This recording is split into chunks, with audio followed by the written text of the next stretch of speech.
At sa kaugnay nga pong balita, kakapasok lamang na kinumpirma na ni Senate President Vicente Tito Sotto III ang pagbibitiw ni Senate Pro Tempore Chair Ping Lacson bilang Blue Ribbon Committee Chair.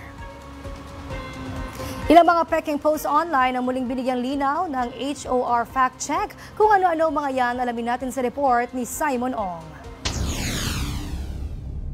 Pinasinungalingan ng HOR Fact Check ang ilang mga peking post online, kabilang na ang kumakalat na Romualdez Rice na pinamimigay umano sa Cebu matapos ang magnitude 6.9 na lindol nitong nakaraan na pilit iniuugnay kay Leyte 1st District Representative Martin Romualdez.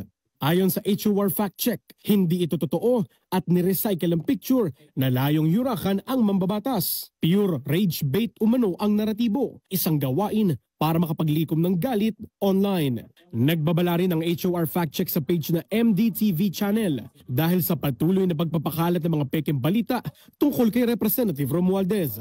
Anila, huwag basta-bastang maniwala sa pinapost ng page at huwag din itong i-share. Mangyari i-report ang page at post nito para hindi na makapagpakalat ng disinformasyon at maprotektahan ang katotohanan. Para sa totoong balita sa Bagong Pilipinas, Simon Ong, Congress News.